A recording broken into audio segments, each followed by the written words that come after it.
बिस्मिल्लाहिर्रहमानिर्रहीम। आज हम सबसे पहले देखेंगे types of data bye it's nature. फिर उसके बाद हम प्रेजेंटेशन ऑफ डाटा की तरफ जाएंगे। Types of data bye it's nature.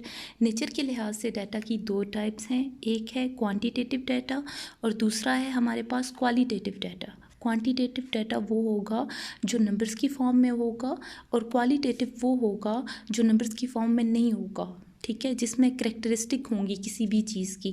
अब क्वांटिटेटिव डाटा को हम दो हिस्सों में डिवाइड कर देते हैं, एक होता है डिस्क्रीट डाटा और दूसरा होता है कंटिन्यूस डाटा। डिस्क्रीट डाटा वो होता है जो काउंटिंग स्टाइल में होता है, जिसे गिना जा सकता है, और कंटिन्यूस डाटा वो होता है जो मेजरिंग स्टाइल में होता है।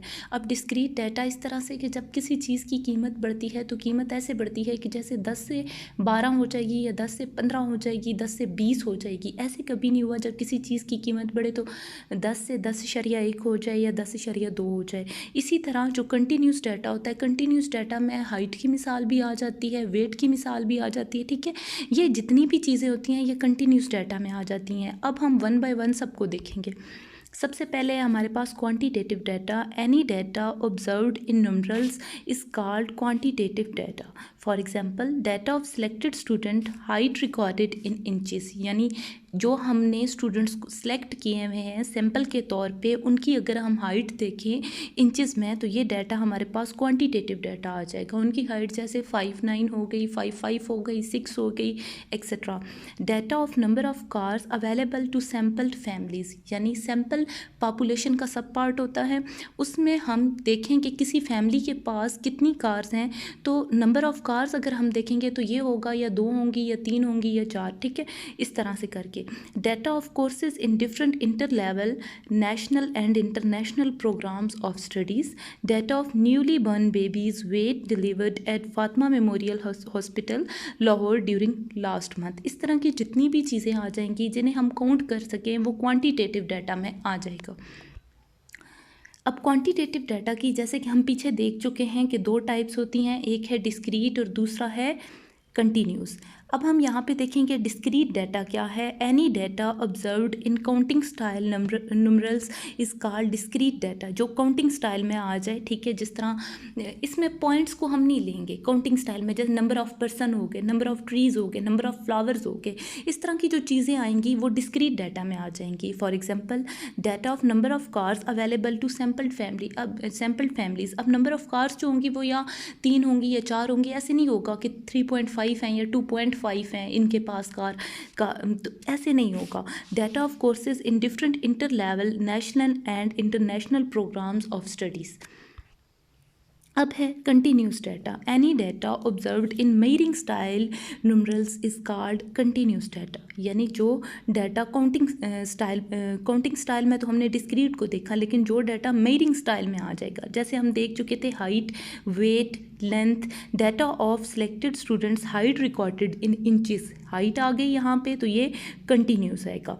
Data of newly born babies weight delivered at Fatima memorial hospital Lahore during last month. दो एग्जाम्पल हमने लिए, एक में हाइट और एक में वेट, ये दोनों जो हैं ये कंटिन्यूस डाटा में आ जाएंगी। अब हम देखेंगे क्वालिटेटिव डाटा क्या है। Qualitative data is always observed in non numerals form. For example, data of species of fish, यानी जो फिश की कितनी स्पीशीज़ हैं ये हमने देखना है तो ये क्वालिटेटिव डाटा में आ जाएगा। कौन कौन सी हैं? Data of degree offered by the university of the Punjab Lahore. Data of cars colour passing through the Ravi bridge on park day. Data of the religion of the citizen of Pakistan, यानी पाकिस्तान के जो सिटीज़न हैं उनका क्या रिलीजन है, इसका डाटा, इस तरह का जो डाटा होगा वो क्वालिटेटिव डाटा में आ जाएगा, इसमें नंबर्स नहीं आएंगे। अब हम देखेंगे प्रेजेंटेशन ऑफ डाटा। डाटा को हम प्रेजेंट कितने तरीक़ों से करते हैं। एक है एरे, दूसरे नंबर पे है हमारे पास टेबुलेशन और तीसरे नंबर पे हमारे पास ग्राफिक्स एंड डायग्रामेटिक फॉर्म। आज के लेक्चर में हम देखेंगे एरे को और टेबुलेशन को। अब एरे क्या है? एरे ये है कि डाटा को हम असेंडिंग या डिसेंडिंग ऑर्डर में जब ऑर्गेनाइज करके लिखते हैं, तरतीब दे के लिखते हैं, तो ये एरे कहलाता है, ठीक है। In array form, we simply present the available data in ascending or descending order of magnitude. Ascending mean हम इसमें सबसे पहले छोटी वैल्यू को लेंगे, फिर बड़ी, फिर उससे बड़ी, और लास्ट पे सबसे बड़ी वैल्यू आ जाएगी। और डिसेंडिंग ऑर्डर में सबसे बड़ी वैल्यू को सबसे पहले लिखेंगे, फिर उससे छोटी, फिर उससे छोटी, इस तरह जो सबसे लास्ट वैल्यू होगी वो सबसे छोटी वैल्यू होगी वो सबसे लास्ट में आ जाएगी। This format of presenting data is particularly useful when, इस तरह का जो फॉर्मेट होता है वो तब मुफीद साबित होता है या तब यूज़फुल साबित होता है जब साइज़ ऑफ डाटा स्मॉल, यानी जो डाटा का साइज़ है वो हमारे पास स्मॉल हो, छोटा हो। क्योंकि जब डाटा दिया हुआ होता है उस डाटा को तरतीब दे के लिखना, देखना कि सबसे बड़ी वैल्यू कौन सी है, सबसे छोटी वैल्यू कौन सी है, ये काम टफ हो जाता है। दूसरे नंबर पे डाटा इज़ क्वांटिटेटिव और टेम्पोरल, यानी जो हमारा डाटा हो वो क्वांटिटेटिव फॉर्म में हो या टेम्पोरल फॉर्म में हो।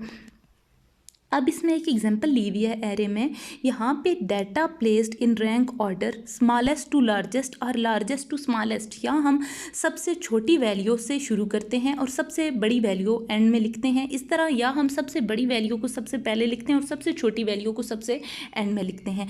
अब यहाँ पे एग्जांपल है data in raw form as collected, raw form में डाटा कलेक्ट किया हुआ है 24, 26, 24, 21, 27, 27, 30, 41, 32 एंड 38। अब हम इसको अगर तरतीब दे के लिखेंगे data in ordered array, array की फॉर्म में लिखेंगे तरतीब दे के, तो हम देखेंगे सबसे छोटी वैल्यू कौन सी है।